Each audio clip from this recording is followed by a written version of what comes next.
Okay, if you can hear my voice, take a nice deep breath. If you can hear my voice, take a nice deep breath. All right, so similar to before, I would love to hear from a couple of folks, something that you're noticing from your conversation, something that you are wondering about. We noticed that we have similar thoughts and opinions on the things that we're discussing, or feelings about it. That's So any of these, it's like most of our answers are the same. That's so interesting. And that can change based on your personality, obviously, but like I think for the most part, they're kind of the same reactions, which can be on the ones that's like direct action, like Shanky's saying in classroom, we all kind of share that, oh, we feel inspired or hopeful or open. On the ones that are more like gritty, like disrupting or non-compliant, so we're kind of like, it makes us feel liberated, but also like me, it also makes you feel hesitant. It's like, is it worth it more to be non-compliant, and is it gonna cause more problems, or than just compliant, or should I go through that? It's like kind of situational. So Yeah. depends on personality, depends on the situation. It can be really interesting to go through this conversation with like your closest team at school and figure out like, is there one of us who feels more comfortable with this, or do we all have like the same strength, which means that we kind of have an empty space where we need somebody else to come in and support us with this. It's interesting to think about like, okay, who are my people and how do we get like a well-rounded version of this? Or if we have the same strength, how do we maximize it? We have kind of the same trend in like not wanting to be disruptors, but then we're sort of like kind of notice and say, oh, but I think this person at our school is a really good disruptor in this sense. Like, because we're all like at the same thing. The ones that were more personal, not causing issues with other people, we were good with, but then the, And I would say we go to the same school, but like in our department, one of those people is somebody that's like 5 years away from retirement. You have to be really known in the community and well respected. Been there his whole life. So like he has like no fear. He's like, well, what are they gonna do? And so, and he's received. I maybe not, but I feel like he's received better. Like when he has tough conversations, it's listened to. Yeah. And I feel like being young, it's hard for us. We're scared to like step up and have conversations like that because we don't want to get like in trouble or I don't know. It's just different. Yeah. So I think age is also like a part of it. It's totally, we're not gonna pause on these questions just for time, but what you're bringing up is exactly this, right? Like, how does my identity impact my circle of influence, right? Because it's like, if you have that position where people respect you and you've been there a long time, like, you can do more of that disrupting. And then there's also issues where like, if you are like a young woman in your first few years of teaching and your superintendent is like an intimidating male, like there's power dynamics with gender, there can be power dynamics with race, there can be power dynamics like if you are part of the LGBTQ community and you feel like people in the community are like scrutinizing you, right? So like all of those things can really influence, right? Like your safety in doing some of that disrupting for sure. What other thoughts people have? Yeah. I was just gonna say, as a new teacher who's like in my first year, 3 years until I'm off probation, like I could see myself going into some of these other roles, but not my first 3 years. Yeah. I said that to the students in the teacher program the other day that like sometimes you just have to get your feet under you, and then like if you're thinking about making change, like you can think about who can I connect with so that when I get there, I'm ready to run. But right now, I just have to get my feet underneath me. All right, anyone else? Beautiful. So you're all influencers. You might not have an Instagram following, but you're an influencer. So like I said, we're not going to pause on these right now, but if you're thinking about, having a conversation like this with your team at school or continuing your thoughts on this, you might think about things like, how does your identity influence your influence? How might you grow your circle of influence, right? So if you had a lot of things sort of outside of it, are there ways you can increase that? What are your worries about? Who do you need to connect with? And what supports are available to you? But we're going to talk a little bit about pushback, because there's always pushback, right? And particularly, like I said, we didn't get into the nitty-gritty of all the different layers of trauma-informed education today, in part because you have a copy of my book to go read, and I talk in depth about all these things, so you can check that out. But a lot of the things that advocates of trauma-informed education are working to change are things like this. Discipline practices and disparities, right? Going back to that knowledge of, if I know that kids are reacting out of a place of trauma, how do we have to change discipline? They're looking at things like the impact of oppression on students in schools. So kids are experiencing trauma because of identity-based bullying, or they're not seeing themselves represented in the curriculum, or their teachers aren't, using their correct name or things like that. And so really looking at how can we bring in equity so that students aren't being traumatized at school. They're looking at building stronger school communities, supporting mental health and well-being, making things more connected to the community, right? Because to heal from trauma, we need community around us. And so making sure that the school does not feel really separate from the community. Looking at better working conditions for teachers, because teachers need to be well to support students, right? Like, you can't effectively foster student wellness if you are at the ragged edge of your life and you're this close to burnout. And then, like I mentioned before, it's going to take things at different levels, policy levels and things like that. So some of these things are not very popular to work on, right? And some of them also really tap into hot button issues and things that go back to our philosophy of teaching, or how we think that children should be disciplined, and sort of really deep-seated beliefs. And so pushback is really normal if you're making change for equity, if you're making change for being trauma-informed.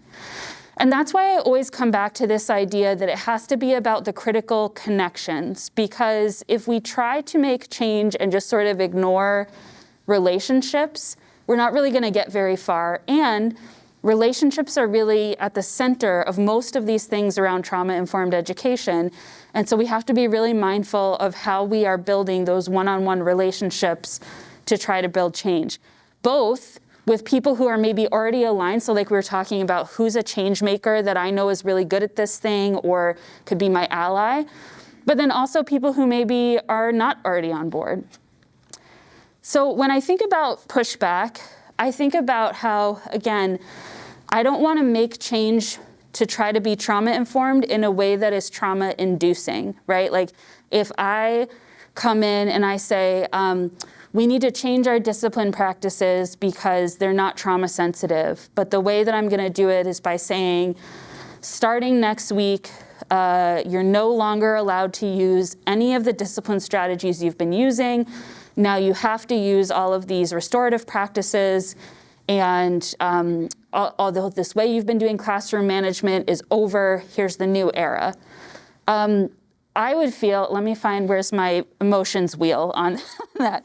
If I was sitting and I heard that announcement, I would feel, let's see, I would feel, where's the fear quadrant? I would feel alienated. I would feel inadequate. I might feel abandoned, right? Like, everything I was doing is gone. I might feel judgmental, or I might feel judged, right? Like, if we just come down and say, here's what you need to do right now, there's no questions, even if what the change is going to be is better for the kids and trauma-informed, you might be causing overwhelming stress to the teachers, and that's not helpful, right? So I think about how we have to try to be trauma-informed in our relationships with other people when we're making change. And that involves balancing two things, right?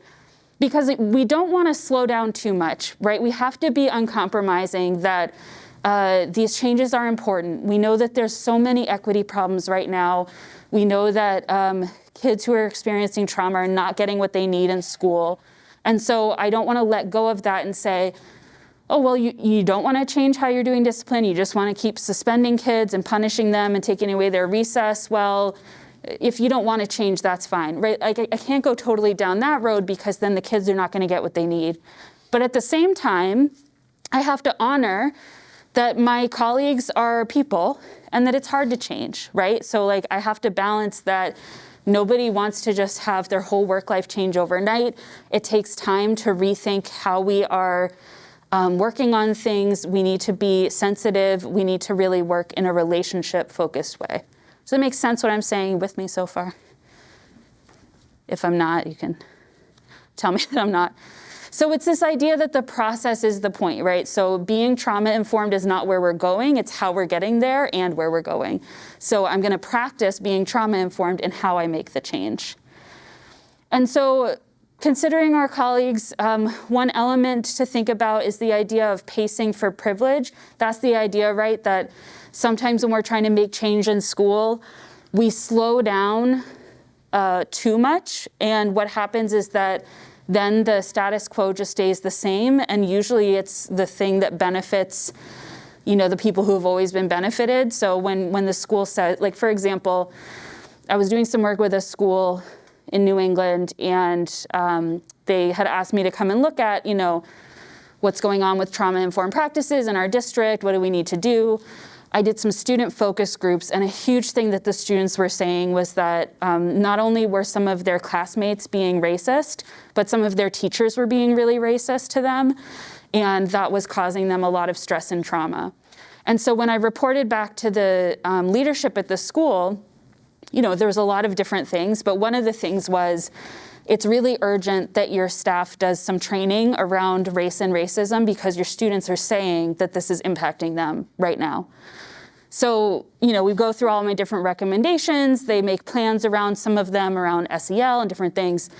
I come back a few months later, I'm kind of checking in, and I asked one of the leaders about, hey, so how's it going? How was the anti-racism training? Do you have that scheduled? And I got sort of let me avoid making eye contact with you for a little bit. And what it turned out was they had taken the idea to their leadership team, and they all sat around this all-white leadership team and said, our staff are just not really ready for an anti-racism training. We don't think they're gonna hear it, so we're just not gonna do it.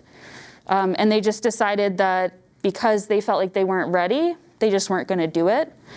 But the thing is that decision decided that the readiness of the teachers was more important than the readiness of the students for change, right? Like the students are ready to not be experiencing racism every day. The students are being harmed by these adults who are supposed to be teaching them. And so pacing for privilege is about prioritizing the readiness of people to change over the harm that students are experiencing. So when we're thinking about making some of these changes, we have to really think about we need to move at a good pace and really prioritize the people who are being impacted. At the same time, we have to think about unlearning a culture of punishment. What I mean by this is that sometimes when our colleagues don't want to get on board with something new, we behave in this way where we go, well, they should have consequences for not getting on board with this new advisory structure. Why are they still working here if they can't learn this new literacy program, right? Like we start to sort of snipe at each other a little bit. But again, if we're trying to be trauma-informed and be mindful and relational, then we can't punish each other for having a hard time with change. We can hold each other accountable. We can want each other to do well. But if we start, feeling like the only way change is going to happen is if we punish the people who won't change, that's sort of mirroring the bad discipline practices that we might want to change for students, right? So we don't just want to recreate all the division and harshness, right? We want to move at a good pace because we want to prevent future trauma. So with that example of that school, right? The students are actively experiencing harm. And so when we make change, we want to make sure that if we keep that idea of trauma prevention, I wonder how that conversation would have gone differently if in that room it wasn't about, are we ready? But it was about how many more days are we okay with our students experiencing trauma because of us in the school? They really weren't ready for that conversation, but I think they could have, I think that they could have with help gotten there. And finally, change happens through real community, and healing happens through a web of support. And so when we make change, we can think about, how do we pull closer together? How do we build relationships through change and really work with each other so that the pushback is less about pushback and it's more about how do we solve this tension, right? Like, if we share this goal, we want to all move forward. How do we move forward in a way that honors everybody? So this comes back to the idea you have on your places, this sheet. These are those principles of equity-centered, trauma-informed education, which is really the idea that when we put that equity goal, that justice goal at the center, then we use these principles to really guide our work. So making sure that because racism and oppression cause trauma, we're prioritizing working against that. Because trauma and inequity operate from a deficit perspective, we're working from our strengths. We're being systems oriented to make sure that the change is lasting and it is not just the responsibility of individual teachers, but at the systems level. Being human-centered, so not losing sight of people's humanity and trying to, be expedient, reduce people to numbers. We're being proactive and universal, so we're not picking out individual people who need trauma-informed and just giving it to them, but instead building all of this in for everyone. And then that social justice focus is, how do we actually create a better world rather than trying to get students ready for a traumatic world, right? How can we make some changes?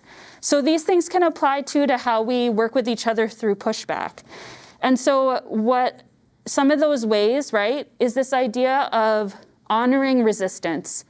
So if someone is resisting a change, thinking about something in that resistance is about something real to that person, right? Like, maybe it is a core belief that they have that is hard to let go of. Maybe they're scared about how to do things differently.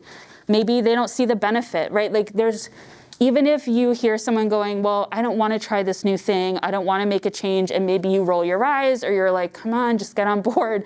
There's something real in their resistance.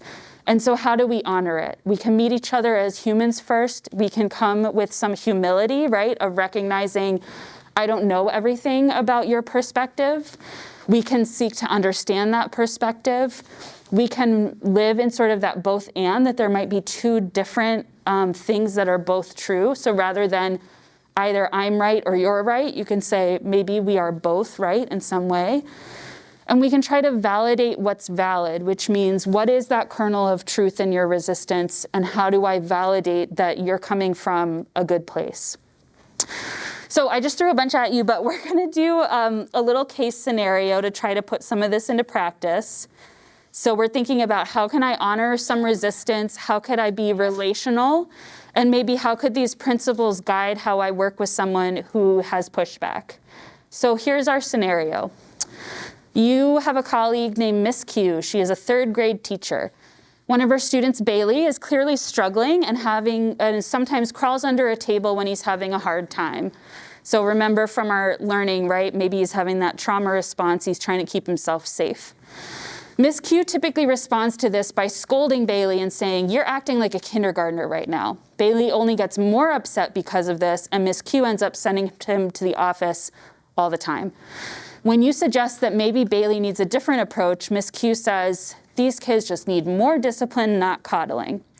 Now, since you are trauma-informed and you know all about that survival brain, you know that what Ms. Q says is not actually connected to what we know about how trauma works. It's not connected to the best research. It's not connected to the best practice. But probably just telling her that she's wrong is not going to support her if we think about that human-centered way through.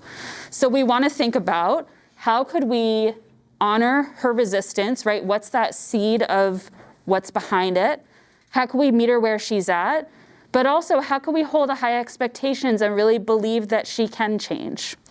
So what I want you to do is I want you to grab stickies from, I think you have in your bins on your table, and I want you to fill out 2. I want you to put one that is your best idea of how to support her through change, and I want you to fill out one that is your worst idea.